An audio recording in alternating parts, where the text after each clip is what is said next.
আমি এখানে বরবটি আর আলুগুলো কেটে নিচ্ছি। আর এই যে আজকে বরবটিটা রান্না করবো এই পুচকো পুচকো চিংড়ি দিয়ে। আর আলুটাও আমি বরবটির সাইজের মতো লম্বা লম্বা করে কেটে নিয়েছি।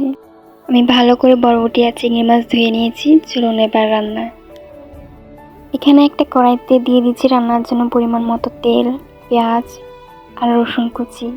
আপনার পেস্টটাও দিতে পারেন রসুন, আমার পেস্টটা ছিল না তাই কুচিটাই দিয়েছি। এখন পরিমাণ মতো লবণ দিয়ে পেঁয়াজটাকে ভালো করে ভেজে নেব। পেঁয়াজটা ভালো করে ভেজে নিয়ে যখন একটু নরম হয়ে আসবে তখন দিয়ে দেবে একটু করে পানি, গুঁড়ো মশলাটা যেন পুড়ে না যায়। দিয়ে দিচ্ছি 1 চামচ হলুদ গুঁড়ো, 1 চামচ মরিচ গুঁড়ো আর একটু করে জিরা গুঁড়ো। আমার জিরা গুঁড়োর সাথে ধনিয়া গুঁড়ো আছে তাই আলাদা আর দিলাম না। এবার মশলাগুলোকে ভালো করে কষিয়ে নিব। আমার মা বলে তরকারি মশলা যত বেশি কষানো হয় রান্নাটাও নাকি তত বেশি টেস্ট হয়। এই যে আমার মশলাগুলো কষানো হয়ে গেছে, দেখতে পাচ্ছেন তেল উঠে গেছে উপরে। এখন একটু করে জল দিয়ে দিচ্ছি।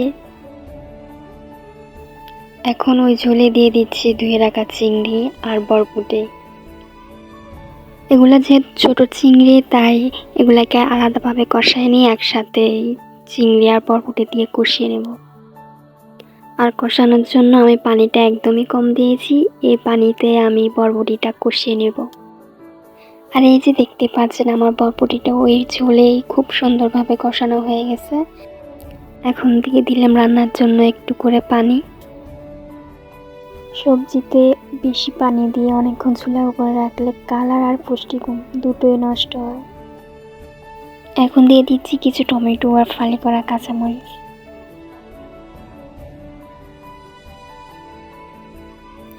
আর এই যে আমার রান্নাটা শেষ, দেখতে পাচ্ছেন বরবটিগুলা খুব সুন্দরভাবে মজে গেছে।